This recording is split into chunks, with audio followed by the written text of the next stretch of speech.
இது ஃபர்ஸ்ட் மலேசியாவின் செய்திகள் உங்களுக்காக.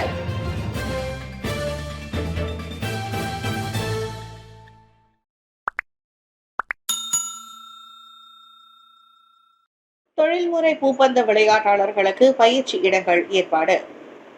ரோட் டு கோல்டு ஆர்டிஜி திட்டத்தில் இடம்பெற்றுள்ள நாட்டின் தொழில்முறை பூப்பந்து விளையாட்டாளர்களுக்கு மிகவும் உகந்த பயிற்சி இடங்கள் ஏற்பாடு செய்து தரப்படும்.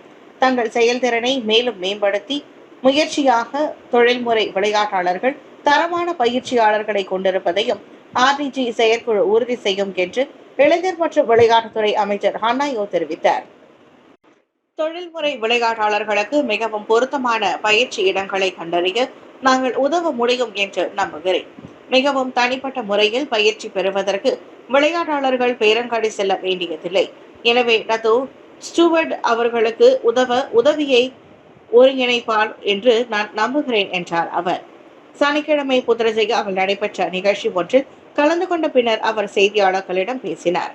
உலகின் முதல் நிலை ஆடவர் இரட்டையர் ஜோடி குவாய்சின் பே நூர் எசரேன் ரும்னி மற்றும் இக்கலப்பு இரட்டையர் கோசுன் ஹுவாட் ஷெவான் லாய் ஜெமி ஆகிய 4 தொழில்முறை விளையாட்டாளர்கள் ஆர்டிஜி திட்டத்தில் இணைந்துள்ளதாக ஹன்னா அண்மையில் அறிவித்திருந்தார்.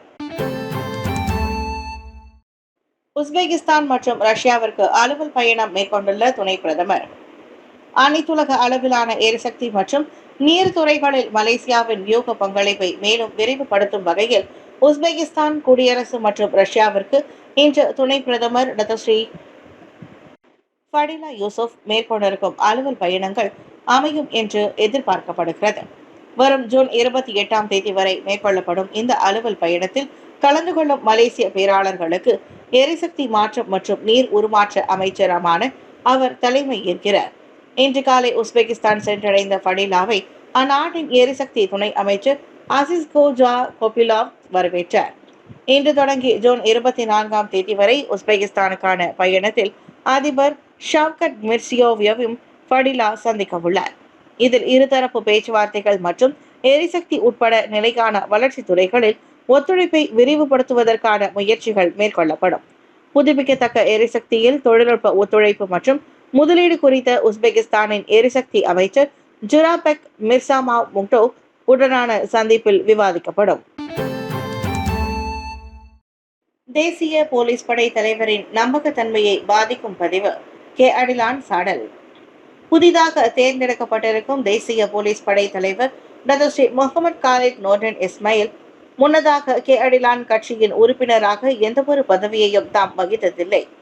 அரசியல் கட்சிகளுக்கு தொடர்புடைய தவறான சுய விவரங்களை வெளியிடுவது தேசிய போலீஸ் படை தலைவரின் பிம்பத்தையும் நம்பகத்தன்மையையும் பாதிக்கும் என்று கே அடிலான் கட்சியின் பொதுச் செயலாளர் டாக்டர் ஃபுசியா சாலே தெரிவித்தார்.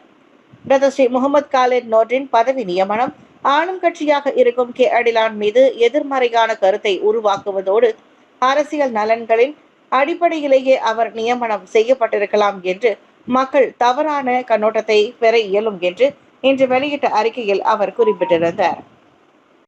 கே அடிலான் கட்சியின் மத்திய தலைமைத்துவ குழுவின் உறுப்பினராகவும் கெடா மாநில தலைமைத்துவ குழுவின் தலைவராகவும் இருந்ததாக கூறி டத்தோஸ்ரீ முகமது காலித் தவறான தகவல்களை சமூக ஊடகங்களில் வெளியிட்டிருப்பது குறித்து கே அடிலான் கட்சி வருத்தம் தெரிவித்திருப்பதாக அந்த அறிக்கையில் குறிப்பிட்டிருந்தது. ஈரான் இஸ்ரேல் மோதலை கண்காணிக்கும் தற்காப்பு அமைச்சு. வட்டார பாதுகாப்பு மற்றும் நாட்டின் நலன்கள் பாதிக்க வாய்ப்புள்ளதால் ஈரான் இஸ்ரேல் மோதலின் அண்மைய நிலவரங்களை தற்காப்பு அமைச்சு தொடர்ந்து கண்காணித்து வருகிறது.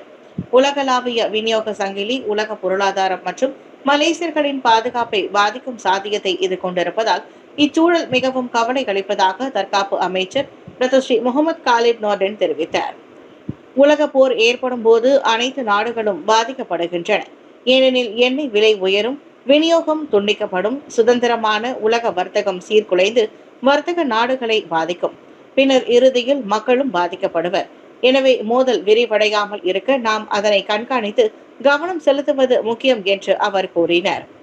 இன்று ஜொஹூர் கோத்தாதிங்கி கம்போங் கெம்போட்டில் பெந்தோங் மூடா இஞ்சி அறுவடை நிகழ்ச்சியை தொடக்கி வைத்த பின்னர் கோத்தாதிங்கி நாடாளுமன்ற உறுப்பினருமான காலித் நோர்டன் செய்தியாளர்களிடம் பேசினார்.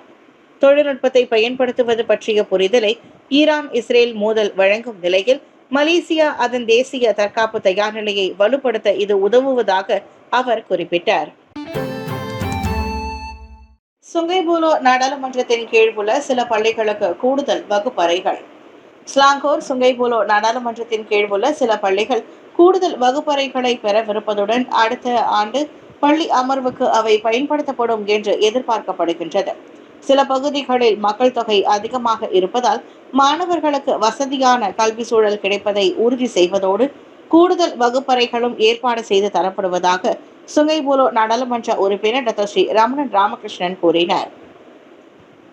நம்முடைய பகுதியில் மாணவர்களுக்கு வகுப்பறைகள் போதவில்லை. அதனால் இன்று கல்வி அமைச்சர் ஃபட்ரினா சிட்டேக் மூலமாக 6 பள்ளிகளுக்கு கொடுத்திருக்கிறார். இது மிகவும் தேவை. ஏனென்றால் மாணவர்களின் எண்ணிக்கை அதிகரித்துக் கொண்டே போகின்றது. சில பள்ளிகளில் அவர்களின் வகுப்பறை ஒரு சிறிய அறையில் செய்கின்றார்கள். எனவே அதற்காக நான் கல்வி அமைச்சர் ஃபட்ரினா சிட்டேக்கிற்கு நன்றி தெரிவித்துக் கொள்கிறேன் என்றார் அவர். இன்று ஸ்லாங்கூர் கோட்டாடா மன்சாராவில் நடைபெற்ற SPM தேர்வில் முழு தேர்ச்சி பெற்ற மாணவர்களுக்கான ஊக்கத்தொகை வழங்கும் நிகழ்ச்சியில் கலந்து கொண்டு உரையாற்றும் போது தொழில் முனைவோர் மற்றும் கூட்டுறவு மேம்பாட்டுத்துறை துணை அமைச்சருமான டாக்டர் ஸ்ரீ ரமணன் அவ்வாறு கூறினார். சாரா உதவி திட்டத்தின் கீழ் 48 லட்சம் பேர் பயனடைந்துள்ளனர். ரஹ்மா அடிப்படை உதவித்தொகை சாரா திட்டத்திற்கு தகுதி பெற்ற 54 லட்சம் பேரில் சுமார் 48 லட்சம் பேர் தங்களின் அடையாள அட்டையை பயன்படுத்தி நாடு முழுவதும் பதிவு செய்யப்பட்ட வளாகங்களில் அடிப்படை பொருட்களை வாங்கியுள்ளனர். அதிகபட்சமாக பெர்லிஸ் மாநிலத்தில் 90 விழுக்காட்டு மக்களும், சபாவிலும் கெடாவிலும் 93 விழுக்காட்டு மக்களும், பினாங்கில் 88 விழுக்காட்டு மக்களும் சாரா திட்டத்தின் கீழ் பயன்பெற்றுள்ளதாக நிதி துணை அமைச்சர் லிம்ஹுயிங் தெரிவித்தார். பல்வேறு தகவல் மற்றும் விளம்பரங்கள் மூலம் மேற்கொள்ளப்பட்ட முயற்சிகளின் விளைவாக இத்திட்டம் வெற்றி அடைந்துள்ளதை அந்த எண்ணிக்கை காட்டுவதாக லிம்ஹுயிங் கூறினார்.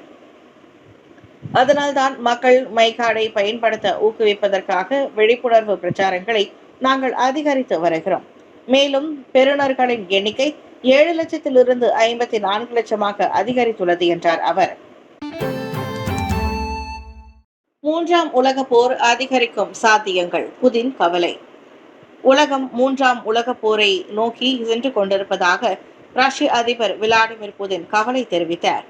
அதற்கான சாத்தியக்கூறுகள் அதிகமாக இருக்கும் நிலையில் அவை உலகப்போர் ஏற்படுவதற்கான வாய்ப்புகள் நாள்தோறும் அதிகரித்து வருவதாக கூறினார். அதிக மோதல் ஏற்படுவதற்கான வாய்ப்புகள் வளர்ந்து வருவதாகவும் அவை உலக மக்களை நேரடியாக பாதிப்பதாகவும் விளாடிமிர் புதின் குறிப்பிட்டார். இந்த நெருக்கடிகளுக்கு உடனடி தீர்வு தேவைப்படுவதாக அவர் தெரிவித்தார். உக்ரைன் மீது ரஷ்யாவின் தாக்குதல் மேற்கொண்டாலும் ஈரானில் உள்ள அணுசக்தி நிலையங்களை சுற்றி மேற்கொள்ளப்படும் தாக்குதல்கள் குறித்து தாம் கவலைப்படுவதாக அவர் கூறினார். வெள்ளிக்கிழமை செயின்ட் பீட்டர்பர்க்ஸில் நடைபெற்ற உலக பொருளாதார கருத்தரங்கில் புதின் அந்த தகவல்களை பகிர்ந்து கொண்டார். தேசிய ஊடகவியலாளராக பெர்னாமா தலைவர் டாக்டர் ஸ்ரீ வாங் தேர்வு. HKM 2024 MPI பெட்ரனஸில் பெர்னாமா தலைவர் டாக்டர் ஸ்ரீ வாங் சுன் வாய் தேசிய ஊடகவியலாளராக அறிவிக்கப்பட்டுள்ளார். அவ்விருதை உயர்கல்வி அமைச்சர் டாக்டர் ஸ்ரீ ஜம்ரி அப்துல் காதிர் வழங்கி கௌரவித்தார். 1984ஆம் ஆண்டு பினாங்கு தி ஸ்டார் நாளிதழில் நிருபராக தமது பணியை தொடங்கிய 64 வயதான வாங் இத்துறையில் 40 ஆண்டுகளுக்கும் மேலான அனுபவத்தை கொண்டுள்ளார். அதனைத் தொடர்ந்து பெட்டலிஞ்சியாவில் அமைந்துள்ள ஸ்டார் மீடியா குழும தலைமையகத்தில் பல்வேறு பதவிகளை அவர் வகித்துள்ளார். இந்த உயரிய விருதை பெறும் 14வது ஊடகவியலாளராக வாங் திகழ்கிறார். எனக்கு இது மிகவும் நெகிழ்ச்சியான தருணம். எனது 40 ஆண்டு கால ஊடகவியலாளர் வாழ்க்கையில் இது ஒரு சிறப்பம்சம். நான் பினாங்கில் ஓர் இளைய நிருபராக தொடங்கினேன். நான் குற்றவியல் செய்திகளை எழுதினேன். அனைத்தையும் எழுதினேன். நான் மிகவும் மகிழ்கிறேன். மேலும் இந்த விருதினை வயதான இளம் மற்றும் மூத்த ஊடகவியலாளர்கள் அனைவருக்கும் சமர்ப்பிக்கிறேன் என்று அவர் கூறினார். செய்திகளை மட்டும் எழுதாமல் பகுப்பாய்வு மற்றும் வர்ணனைகளை உருவாக்குவதன் மூலம் தங்கள் எழுதும் திறனை மேம்படுத்திக் கொள்ள வேண்டும் என்று இளம் ஊடகவியலாளர்களுக்கு அவர் அறிவுறுத்தினார். 8 ஊடக விருதுகளை வென்று பெர்னாமா சாதனை. நேற்றிரவு நடைபெற்ற 2025 மலேசிய ஊடகவியலாளர்கள் விருது உபசரிப்பு மற்றும் மலேசிய ஊடக விருது HKM 2024 MPI பெட்ரனஸில் 8 விருதுகளை வென்று மலேசிய தேசிய செய்தி நிறுவனமான பெர்னாமா சாதனை படைத்துள்ளது. சிறந்த வானொலி செய்திகள், வானொலி கலந்துரையாடல்கள், சிறந்த வானொலி ஆவணப்படங்கள் மற்றும் சிறந்த நேரடி வானொலி ஒலிபரப்புகள் என 4 பிரிவுகளில் பெர்னாமா வானொலி பெற்றது. சிறந்த வானொலி செய்திகள் பிரிவில் தங்கம் வென்ற பெர்னாமா வானொலி ஒலிபரப்பு ஊடகவியலாளர் நூர்லியானா ஃபர்ஹா ருஸ்லான் தம்முடன் போட்டியிட்ட இதர 4 வேட்பாளர்களை தோற்கடித்து 10,000 ரிங்கெட் பரிசு தொகை, கோப்பை மற்றும் சான்றிதழை பெற்றார். வானொலி கலந்துரையாடல்கள் பிரிவில் ஆதிக்கம் செலுத்திய எட்லினா ஹனி அபு ஹமீத், நாசியானா முகமது நசீர் மற்றும் நூர் ஷஷ்வானி பக்தியார் அசாம் ஆகிய மூவரும் இணைந்து தங்கம் வென்றனர். பெர்னாமாவின் புகைப்பட கலைஞர்களான முகமது ஷவான் மன்சூர் மற்றும் முகமது ஷாஃபிக் ஆகியோர் முறையே தங்கம் மற்றும் வெள்ளி பதக்கங்களை வென்றனர். இதனிடையே தொலைக்காட்சிக்கான சிறந்த கலந்துரையாடல்கள் பிரிவில் பெர்னாமா தொலைக்காட்சியில் ஷாருல் ஐனி ஷஹரான் மற்றும் வான் ஷரியா வான் அப்துல் ரஹ்மான் வெள்ளி பதக்கம் வென்றனர். இஸ்ரேல் ஈரான் மோதல் வலுவடைந்தால் கட்டுப்படுத்த இயலாது. இஸ்ரேல் ஈரான் மோதல் வலுவடைந்தால் அதை எந்த தரப்பினராலும் கட்டுப்படுத்த இயலாது என்று ஐக்கிய நாடுகள் சபையின் பொதுச் செயலாளர் ஆண்டனியோ குட்டரஸ் எச்சரித்திருக்கிறார். ஆகவே இந்த மோதலில் ஈடுபட்டுள்ள அனைத்து தரப்பினரும் அமைதிக்கு வித்திடும் வழிகளுக்கு முக்கியத்துவம் வழங்க வேண்டும் என்று அவர் கூறினார். உலகம் அதிகரித்து வரும் எச்சரிக்கைகளை பார்த்து கொண்டிருக்கிறது. நாம் நெருக்கடிகளை நோக்கி செல்லவில்லை, நாம் அதை நோக்கி விரைந்து கொண்டிருக்கிறோம். நாம் சாத்தியமான குழப்பத்தை நோக்கி செல்கிறோம். இந்த மோதல்களின் விரிவாக்கம் யாராலும் கட்டுப்படுத்த முடியாத ஒரு நெருப்பை பற்ற வைக்கலாம். அது நடக்க நாம் அனுமதிக்க கூடாது என்றார் அவர். அமைதியை ஏற்படுத்த ஒரு வாய்ப்பு வழங்கப்பட வேண்டும் என்று அவர் அறிவுறுத்தினார்.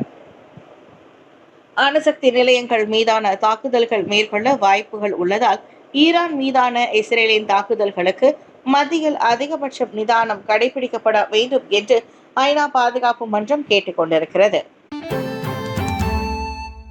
உடலையும் மனதையும் ஆரோக்கியப்படுத்தும் யோகாசனம். ஒரு தனி மனிதனின் மகிழ்ச்சியான வாழ்க்கைக்கு உடலையும் மனதையும் ஆரோக்கியமாக வைத்துக் கொள்வது மிகவும் அவசியமாகின்றது. இன்றைய நவீன காலத்தில் உடல் ஆரோக்கியத்தை பாதுகாப்பதற்காக பின்பற்றப்படும் பல்வேறு பயிற்சி முறைகளில் யோகா பயிற்சி முக்கிய பங்கு வகிக்கின்றது. ஆரோக்கியத்திற்கு முக்கியத்துவம் கொடுக்கும் இக்கலையை தற்போது பல நாடுகளில் வாழும் பல்லின மக்கள் கற்றுக்கொண்டு பல நன்மைகளை பெற்று வருகின்றனர். இன்று அனுசரிக்கப்படும் உலக யோகா தினத்தை முன்னிட்டு yoga for one earth one health எனும் கருப்பொருளில் 11வது யோகா தினத்தை மலேசியாவிற்கான இந்திய தூதரகம் ஏற்பாடு செய்திருந்தது. இந்நிகழ்ச்சி காலை 8 மணி தொடங்கி 9 மணி வரையில் நடைபெற்றது. கடந்த ஆண்டுகளைப் போல இவ்வாண்டும் பல்வேறு உள்ளூர் சமூக அமைப்புகளுடன் இணைந்து இந்த நிகழ்ச்சி ஏற்பாடு செய்யப்பட்டிருந்தது. உடலையும் உள்ளத்தையும் கட்டுப்படுத்தி ஒரு மனிதனை ஆரோக்கியமான வாழ்வுக்கு வழிவகுக்கும் கலையை யோக கலை பின்பற்றப்பட்டு வருவதாக பங்கேற்பாளர் ஒருவர் கூறினார்.